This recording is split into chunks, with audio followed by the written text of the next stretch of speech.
Good morning, travelers, and welcome back. This is our first full day here at Aulani at this beautiful resort, and we are going to start off at one of our favorite breakfast places. What's the name of it again? Eggs and Things. Eggs and Things. We went here before.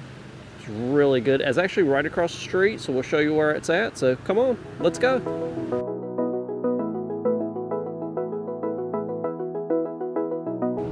So the resort is right there, and we are actually walking down the sidewalk here. We're going to cross the street over there to some restaurants and kind of shops and stuff that are right across the street. So over here across the street they have a two-story restaurant over here called Monkey Pods. We've actually not eaten at this one. We've eaten, I think, at another one. In downtown Waikiki, yeah. Yeah, downtown Waikiki. But they have a Starbucks, an ice cream shop. They also have an ABC store.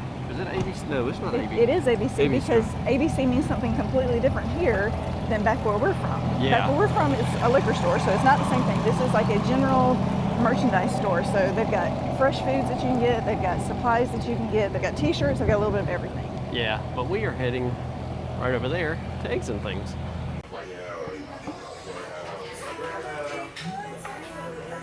So we got our breakfast, and Melanie got the coconut pancakes. Not a big coconut pan, but they look good. And I got the blueberry pancakes. They can come in either a stack of 3 or 5. And then for syrups, they have a coconut syrup, a guava syrup, and then just a regular syrup in the back you can see back there. So we just finished eating over at Eggs and Things, and that was really good. A lot of food. Suffice it to say, we did not eat all of ours. But the best syrup, I think, out of all that was actually the coconut syrup. That was really good. But I was going to show you kind of what else is over in this area in case you come over this way. That way you kind of know. So, like I said, there's Eggs and Things. So there is a cafe juicery right next to it. They have some sandwiches and acai and bagels. Then you have a poke place. And then there is actually a Tommy Bahama store there. I'm not going to try to pronounce that one, but it looks like it's kind of some women clothes and stuff, and crazy shirts. Aloha Green, I think that has like smells and different things like that in there. Craft House, that's another restaurant. And then you also have a Mexican place here on this side. And then over here on the other side, you have the Island Country Markets, which is by ABC store. So this is kind of your ABC stores here. All kind of shirts and groceries, kind of anything you need. It's basically like a small convenience store, but it's actually pretty nice. They have a lot of nice stuff there. And then you also have some other little stores where you can pick up some souvenirs and different things like that. Also got some clothing stores over here on this side. And of course this is the Monkey Pod kitchen. Talking about before, the two-story restaurant. And then you have Starbucks here up on the corner. It's actually a really nice area over here. Places you can kind of just sit and enjoy. And then, like I said, there's an ice cream place over here in the corner. And some of these places obviously aren't open because it is, about 8:30 in the morning. I'm actually just going to head back across the street now, back over to the resort and see where we're going next.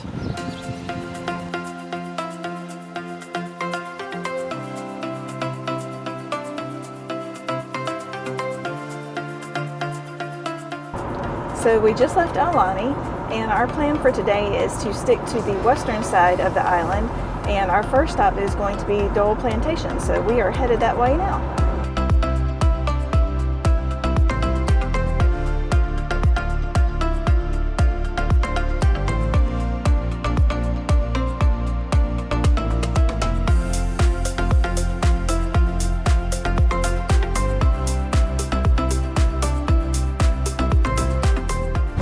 So welcome to Dole Plantation.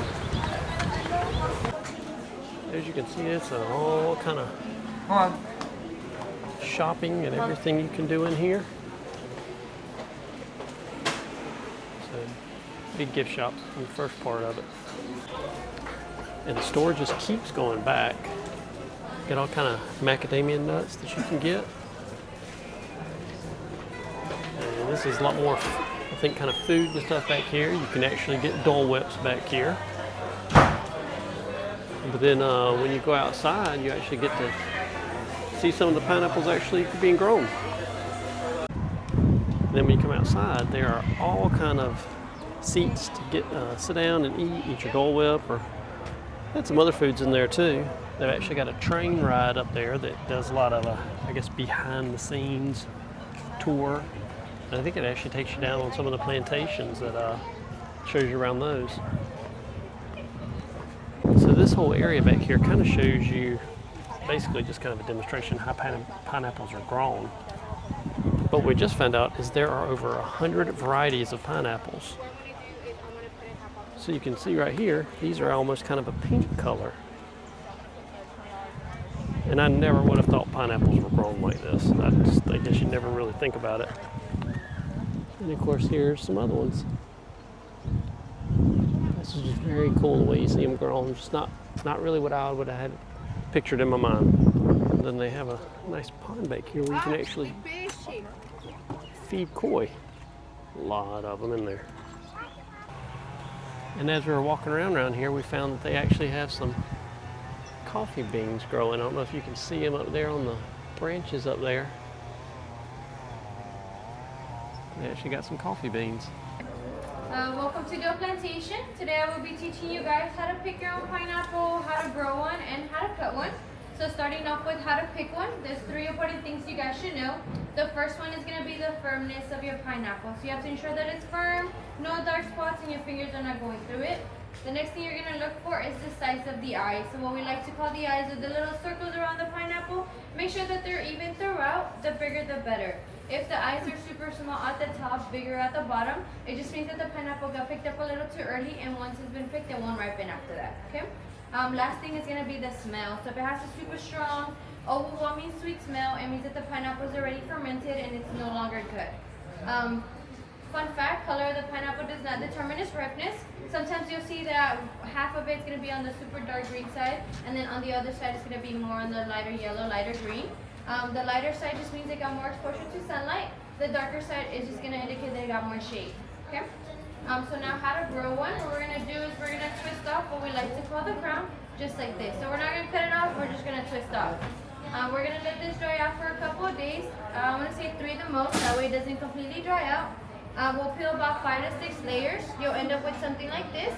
And then we're just going to let it sit in water until the roots are about finger size length. After that, it is ready to be planted. You do have to wait 18 to 22 months to grow your first pineapple. So it's a long time. But one of these will give you a total of 2. Once it grows the first one, just leave it still planted. It'll grow another one within that time period, okay? Now we're just going to cut ours in half.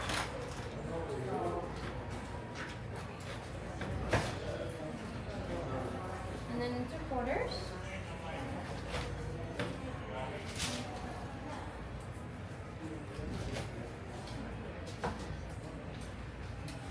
And I will be removing the core. The core is just the inner layer of the pineapple. It is edible, contains a lot of fiber for us, but sometimes it is tough to chew on. A good way to use the core is just by making your own pineapple smoothies at home. That way it does not go to waste. Now that we've got that off the way, I will be using our Dole Plantation knife. As you guys can see, it is double serrated, so it just makes it easier to cut it out. Doesn't matter if you're lefty or righty. So all I'm going to do is just start carving around on one side and around. And then switching over to the other side.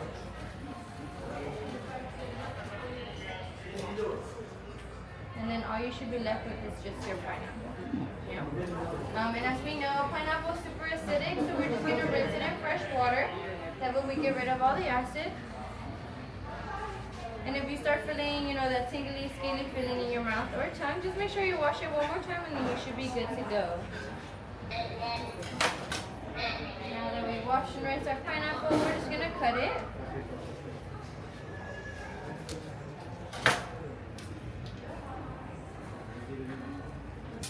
And this is just a fun, cool way to display your pineapple. Alrighty, and the last thing I'm going to add before you guys get to try it. It will be a little bit of leaking powder. Our leaking powder is just a plum seed powder. It's not spicy at all. It's just sweet and salty. Pairs really good with other fruits, vegetables, ice cream, popcorn, almost anything. We just love to use it on pineapple because sometimes if it is on the acidic side, it just neutralizes that taste. I'm gonna leave one without it just in case you guys don't want to try it. Alrighty, you guys can come up and try. Make sure we're only grabbing one, that way everybody gets a chance to grab some. If there's some leftovers, you guys can come up and grab some more. Now we walked outside, we're gonna try this pineapple. I don't, what's it, linseed? Ling powder. Ling powder. Oh. That's good. Even with the powder on it? Because I thought you said you weren't sure about that. The powder actually is, it's actually really good. Okay, I got one without.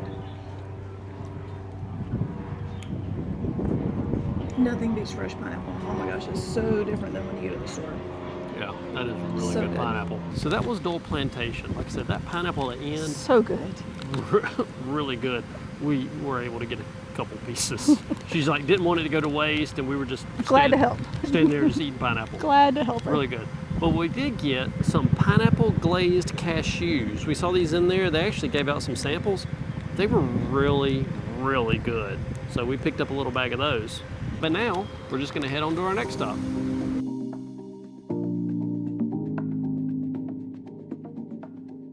So we just stopped at Haleiwa, which is kind of the entrance to the North Shore. We didn't realize we were going quite that far up the road today, but that's okay. We had a good time looking at the different shops, and Haleiwa is kind of interesting because it's basically gallery surf shop. So there's a lot of pretty art and really cool stuff to see. And then we ended our little visit with a trip to El Gelato, Hawaii for some great acai bowls. So we're gonna head out of Haleiwa and see what we find next.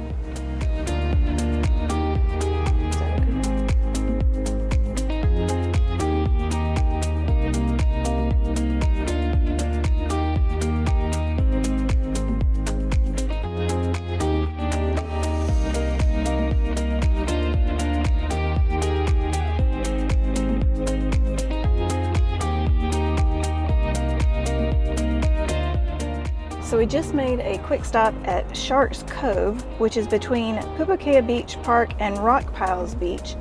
And it's just so interesting to me to see all the different types of coastline, whether it's rocks or sand or whatever. I think Hawaii has it all. We're gonna start making our way back towards Aulani now, and we will catch up with you there.